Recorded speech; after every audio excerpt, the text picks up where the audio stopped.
The world cannot be moved by men who think it's impossible.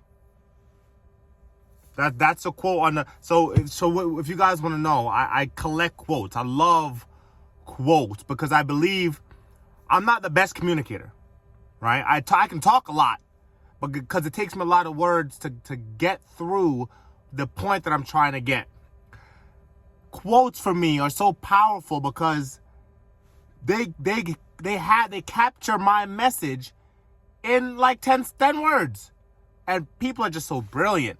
You know, Marcus Aurelius and Seneca and Benjamin Franklin, and you know the list goes on and on. The list goes on and on and on and on of just brilliant men that were able to capture even like a lot of stuff that Steve Harvey says. I'm like, whoa, you know, like men who can capture an entire message succinctly in a few words, and it's something that is almost applicable to everyone. They've tapped into that universal law, that universal principle that touches every one of us. So the world cannot be moved by by men who think it's impossible, right? Let's unpack that, because world is world, right? You think, you know, there's famine, drought, child slavery, and child labor, inflation. Like these are like world-class issues. Wars.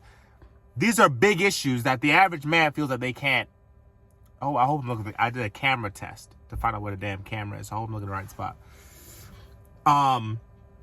That people want to fix, but they feel like the average man can't fix them. So they go about their day. They go about, you know, watching the news or watching Netflix and, you know, season 2 of whatever that Chinese show is, that Asian show is, and you know, they go about their lives and they talk about the problems, like they'll talk to their friends about the problems, but they feel like the problems are too big for them. But it's still our world, right? A man or woman that's flesh and blood created that problem, right? And if they didn't create it, they help perpetuate that problem. For example, these name brands. The Nikes. Now I'm wearing clothes, so I probably I'm paying for it too. Child labor, protect children, but you will go and buy the clothes.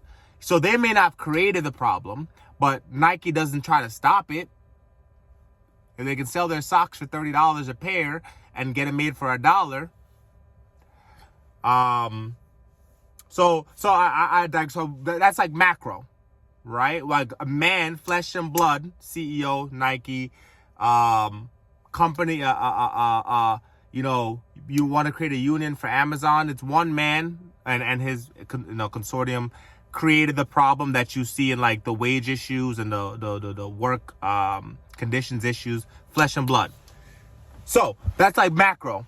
You can solve the problem. You can be part of the solution, but we feel like we're too small. So let's go even micro. Because it turns out the way you feel about the world's problems and your ability to attribute the characteristic of impossible to those problems, it makes it far easier to give that same classification to your world, your micro. Let's say your wife, your kids, your job, your car, your house, right? Your environment, your little world, my little world. If we believe in impossible as it pertains to change, that is changing a problem that another man caused, right? And we are men and women. If we ascribe impossibility to those problems, they'll never change, right? The world cannot change by a man who thinks it's impossible. If your finances are not the way where you want them to be, and you believe that it is impossible to change them unless you get another job. That you believe it's impossible to change them unless the economy changes. Right?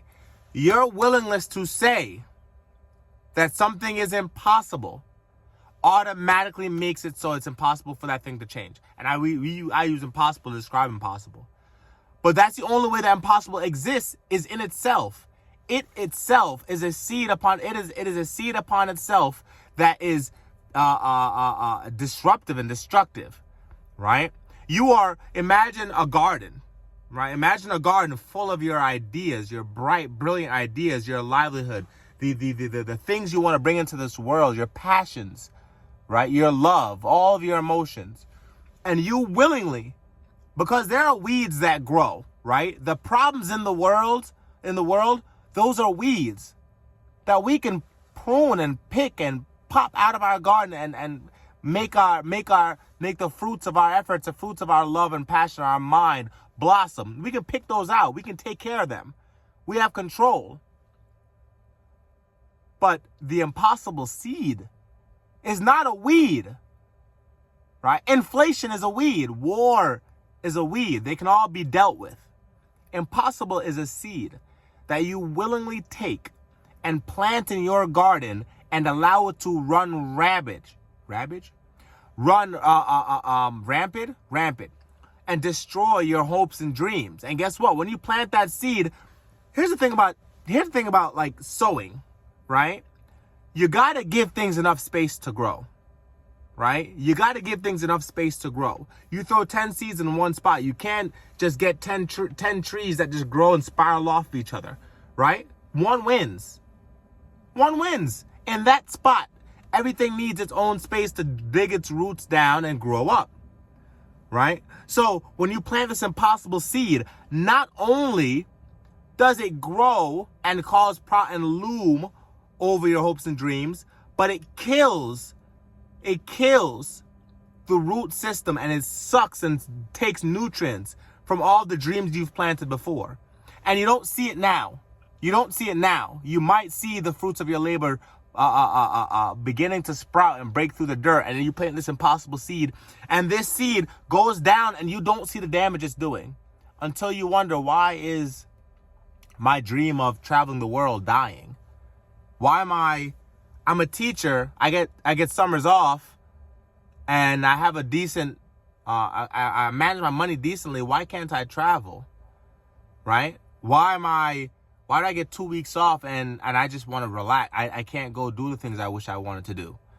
Why do I work 5 days a week, and the weekends I love to play basketball, but it just seems like I don't have enough energy or willpower or passion to play, right? I love my wife, but I just don't seem like I have the energy to give. Like, these things that you planted that you knew were beautiful, that impossible seed that you planted somewhere else is beginning to attack the root systems of all the things you planted before. So when we talk about the world impossible, understand that it's a seed that you don't have to plant. It will not grow on its own. It won't, right? If you can believe in God, you can, or you don't have to. But I do, and I say, we weren't put on this world with impossibilities, right? We were put on here with limitations. Age, height, strength, right? A lot of these things we can push the boundaries, but we have some limitations, not impossibilities, limitations. Impossibility is something that we take and we see a limitation. We look at the limitation, we think, if limitations exist, we create the idea of impossibility.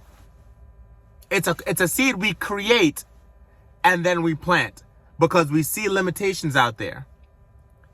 If you don't make six figures, it doesn't mean you can't be a millionaire. We know that, right? We talked about this. The janitor, right? Became a millionaire, stayed a janitor. The guy who put $30 in Bitcoin every day, now he's a gazillionaire. What, I don't know, but he's probably well off. You don't need to make six figures to become a millionaire. Now, are there limitations? Possibly, probably. You are limited by the creativity of your thought, your creativity. There are limitations. That's an unequivocal, that's a undeniable truth. But don't take a limitation that exists in nature. A dog cannot fly. That's a limitation. Don't take limitations and make them impossibilities. You put a dog on a plane that's flying. Right? Don't take limitations that you see and turn and create impossibility, because that one seed of impossibility will eventually spread and down and destroy the roots and the support and the nutrients of all your dreams. see a limitation and decide to yourself, I am human. I am Alex. This is a limitation, but it's something that I can defeat. I can surmount, right? If I can't surmount it, I can circumvent it. There is a way. Thank God, the people who created the airplane didn't say, damn, there's a lot of water right here. There's a lot of water between me and you. And sometimes these waters get choppy. I don't know if I want to get on a boat. I'd love to get there sooner. They didn't see these limitations and say, damn, that bird doesn't even, in its anatomy, does not even carry a poop sack. That's why birds just poop as they go. Just poop and pee, just drop it. They're not even designed to hold on to that stuff because they got to fly. Their wings can't take water, can't take on too much water. Right? They're designed to fly. But we, as humans, saw that limitation and built metal airplanes that weighed tons. Bird, lightweight, doesn't have a poop sack. Humans, several tons of metal machinery. And we're going to put people and luggage inside to weigh it down even more. And we're going to fly probably 1,000 times faster than the bird. Limitations are not your problem. Become creative. Turn that limitation into an obstacle that you're excited to run towards. Destroy a challenge. Do not allow yourself to create the impossibility seed. And if you do, you throw you throw it somewhere else, or you don't even talk. It doesn't even exist. You put it in your pocket and you walk away. You crush it, you destroy it, you burn it. Any impossible seed that you have ever planted, you dig it up now. I don't care where it is in your garden. You dig it up and you replant your dream. You dig it up and you get it out of your garden as soon as possible. Impossibility, a man cannot change the world, be it a micro or a macro world, as long as he believes it's impossible. We, as far as from this point on, we don't believe in impossibility. We take limitations by the throat. We become creative.